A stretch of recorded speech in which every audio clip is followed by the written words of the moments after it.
Anō reira, kia ora mai te whānau. Welcome everybody to our kōrero. I'll just grab their whakatauki. Ko he poto, he paku, he taonga tonu. Nō reira, welcome. And we're into our whakawhanaunga. So I'll start it. I was born in Wairoa, on my mother's side. We left there when I was 8, and then I've been all over the place. So I've grown up every place. I had a home in Raglan, and then I had a home, and I've got a home here now. So that's why I'm here in Te Tairāwhiti. Yeah, and Pene Campbell Jr. is my name, nō reira, tēnā koutou te whānau. Parakore started in 2009, and it actually was birthed from Xtreme Zero Waste, was another offshoot. Parakore now is pretty much, it goes to a lot of different organisations. It's changed into oranga taiao, oranga marae, oranga whānau. So if you look after those things, you look after your environment, you look after your marae, you look after your whānau. A world without waste is what we're aiming for.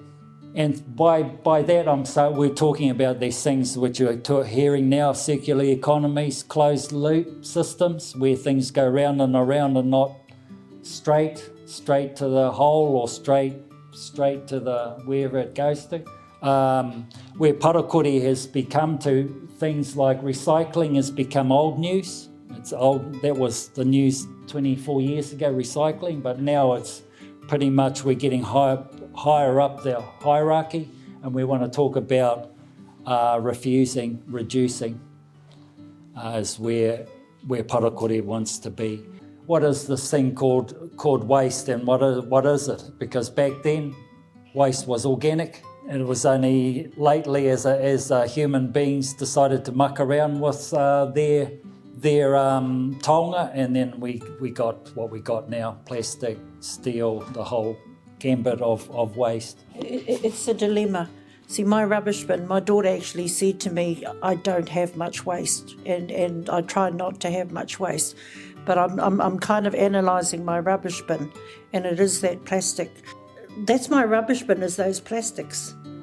And, yeah, well, they're all from the shop. I'm lucky. I'm lucky that my sister, she's our gardener. So I'm really lucky for that. Whangaroa Moana, that's the place where our kids bomb off the bridge, where our manahiri come to collect shellfish. It's a place where we go fishing. It's the litmus test of how well we're doing as a community. And in the 25 years or 30 years that I've been living there, the community have planted 2 million trees, 600 kilometres of fencing off rivers and harbour margin, sorted out some of the solid waste issues. They didn't ask for permission, but they saw their responsibility, and we were the ones really who had caused some of those issues. We're nothing special. We're just a village of people, and none of us had waste expertise. But we were formed by our community, for our community, because we had a landfill that closed. We had a transfer station that was being set up, and we just it didn't feel right to continue with our consumption, our consumerism, and then transport all of our waste and bury it in someone else's backyard. So it was the brother and myself, my partner Lizzie, and about 5 families that said, yeah, we've got ourselves a reasonable marakai, and there's food in the ground. We have time available. We'll put our hands up and we'll do something. And so that was the start of Xtreme Zero Waste. And we were once we put our hands up, the community said, it's not only do you have to deal with the waste issues, but we've got unemployment issues, we've got no training for our youth, so you're going to have to twin all of these things together, use the negative of waste as the driver for positive change in our community. So timelines, you know, as I said, our landfill closed in 1998, a transfer station was formed. Council was nervous about providing a contract to a community group with no background in waste issues, and that's a, you know, good on them for stepping up and giving us a contract. And we kind of limped along until we built that relationship, till we built that confidence. And now we're in our 24th year contract with Waikato District Council.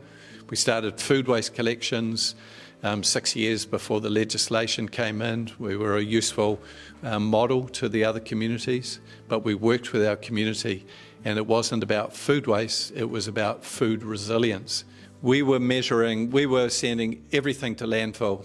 So the community said, let's go for zero waste to landfill. That was the driver, zero waste to landfill, which meant that we had to find another home for it, whether it be a market or whether we looked and said, actually, we don't need to bring this. There are alternatives. We don't need to actually create this waste in the first place.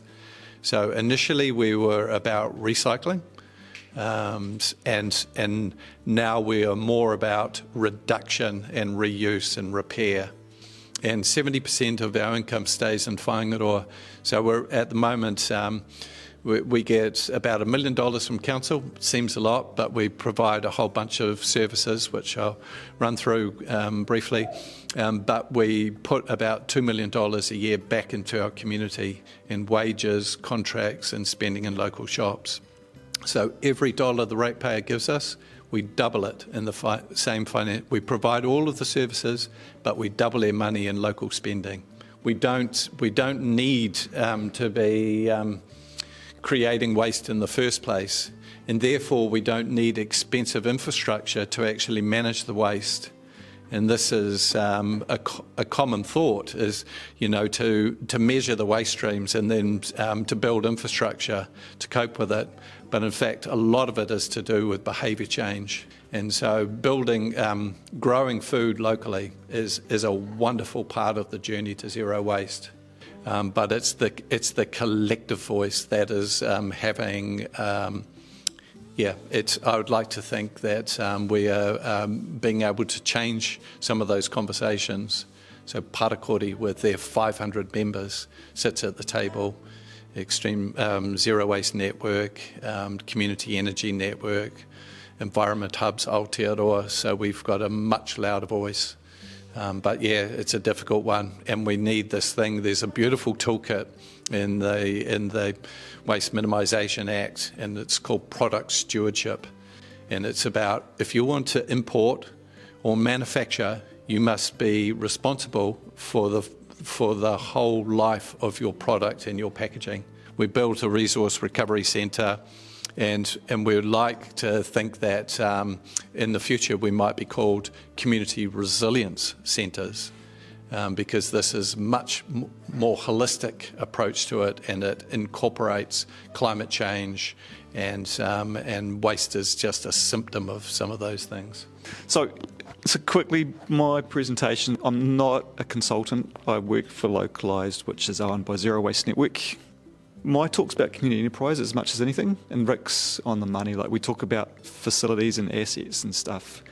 The asset for me that I've seen over 25 years is a type of business called community enterprises, and it's no different than councils. Councils are different types of community enterprises, are the same thing, owned by the community and run by the community. So key things, they all need a group of founders. So it usually needs a crazy group of people who want to solve a problem, and off they go and try and work out how to do it. So Xtreme is a great example of that. They have to be kaupapa driven, like there has to be a reason for doing it. And we generally use the not-for-profit structure, we don't need to.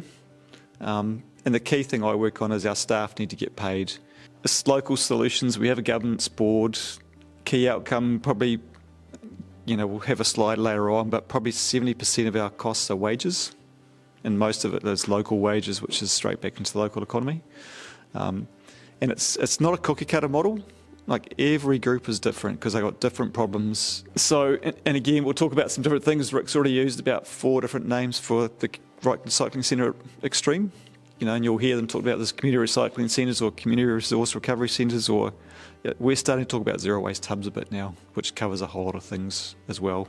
And the other one I use a lot today is joint venture. When I talk about joint ventures today, we're generally talking about a limited liability company which has got charitable status, and it's a 50% partnership between two community groups. We had our first zero waste hui in Kaitaia, and that's when I first met the Whangaroa boys. Turned up to an amazing presentation. It was pretty cool. While I was up there, we did a joint venture with Te Rarawa. So we ended up running under Clean Street Northland all the refuse and recycling facilities in the far north. So by the time we left, we had about 10 trucks when I left working up there. It was a good partnership, went for a long time, but again, it was a contract and we lost under the tendering process, which I'll talk about later on. So from CBEC, we ended up joint venturing and partnering with a lot of groups around New Zealand, because a new group can't get through the tendering process. They don't have the background, they don't have the history. It's really hard, they don't have the finances or sometimes the skills. So we found that we could use our experience from Kaitaia. And this is just the North Island. These are our full members. We want a whole network of zero waste hubs or community run recycling centres around New Zealand. That's what we'd really like. So this is what our network looks like when we try and talk to people. So our network can be anything from tool libraries to repair sheds to repair cafes. It can be composting projects, it can be full scale like Xtreme. It can be just doing education and behaviour change. But overall, we've got 77 full network members, got over 1,200 people fully employed, and revenue of over $88 million. So as a network, we're quite big, but we all think about ourselves individually. So we've got more staff than Waste Management New Zealand have got. When we think about our hubs now, we don't need the traditional refuse site. What we need now is warehouses and covered space. We want to look after materials and set up pretty good retail spaces for people to come through and use our services. So we do need council funding and support still, but we as communities, I really feel for councils because everyone thinks they need to solve the problem. They get no money out of that pump bottle or Coca-Cola bottle. Everyone says it's your problem. It's not council's problem. It's our problem. But we need to work together. They need to put some money in Pūtera in, and we need to go and leverage that as much as we can.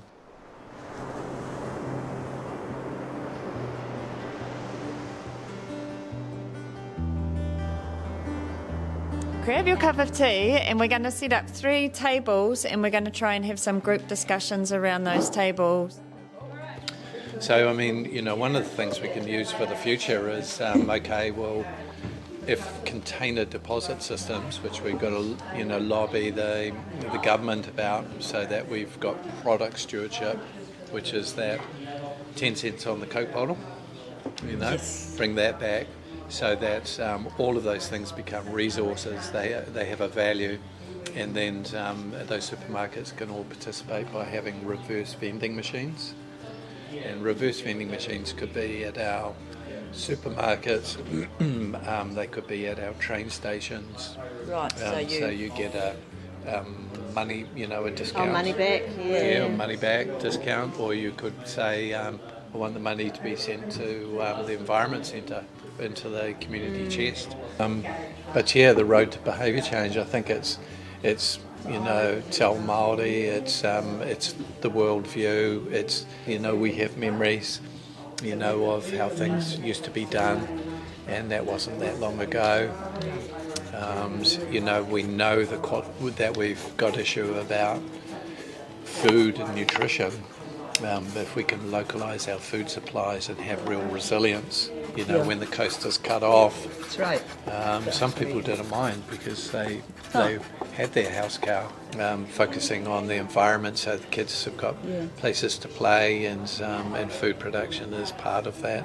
What they did, middle of Saturday, they're emptying bins in front of the whole town because they're just on board with it. They love it. Breathing. Yeah, because they connect, and so it is about that whole workforce and offering opportunity.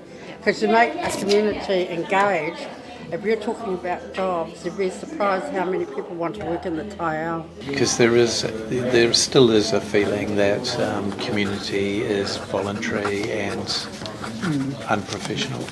There's still that kind of stigma. Because it was only 2 generations ago that probably we were zero waste already. True. Yeah, so that's Yeah.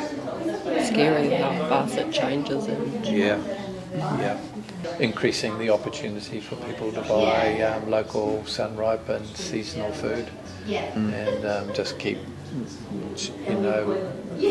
telling the stories over and over again how important that is.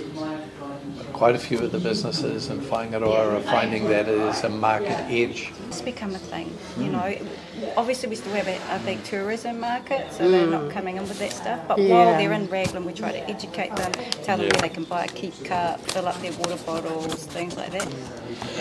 What stood out for me, Matua, was when you talked about how you guys are sitting at around 70 to 80% of being able to upcycle and reuse and reintroduce recycled things. What is the other 20%? Yeah. There are things that are really hard to find another use for. I'm curious as to what people are, what solutions are being thought of for that kind of thing. But some of it is around product stewardship. It's about, if you're a manufacturer or an importer, taking responsibility for the life cycle, and some of those plastics we just have to say inappropriate, redesign, make them out of a different plastic. Okay, so that they can be reused in some way. Yeah, this just me. Councils are community groups. They're no different than us. They're just a whole lot bigger. Our schools are community groups. Our hospitals are community groups. They're really important structures in our societies, and they're our structures. So yes, I think if we can solve those relationship issues, and get to what they need and what we need, then we can get a lot further faster. So like I said, it's always started with a group of people who have been concerned and want to do better.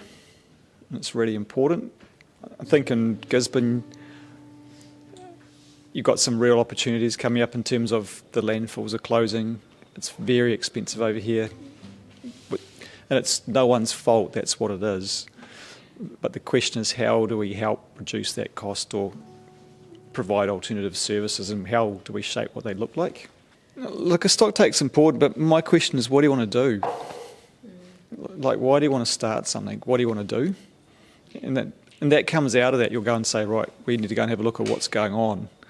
But you still need to find your space where you stand and do something. And what is it you want to do? And who are you going to work with? Yeah, and you've got to work out what you can and can't control. It's really important. You can spend a lot of time trying to change stuff you can't change. And eventually your head gets really sore, and you run out of juice. So you've got to make sure you get some wins and you're really positive and constructive.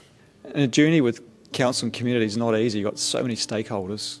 Like, the hardest job I know is being a general manager of our centres. You've got to deal with staff, you've got to deal with clients, you've got to deal with council staff, you've got to deal with politicians. Everyone's got an idea on what to do. But they're cool centres and they're cool jobs. Before you kind of pick a waste stream, is actually go for a bit of a hikoi and see some of the other centres and get a feel for how you want to scale. And Phil talked earlier today about incineration. Like, there's incineration plant guys cruising all around New Zealand, and that's their job. But it's a technology and it's got spaces, but we have to make sure it fits in our spaces, not in their spaces, because incineration, it might solve your landfill problem, but it still needs a landfill. But it doesn't help your climate change problem in terms of carbon emissions. So, yeah. So, and then the last one for me is, zero waste is it's awesome. It's a system solution and it's a way of thinking. I think why I'm here is because it just makes sense. It makes really good sense.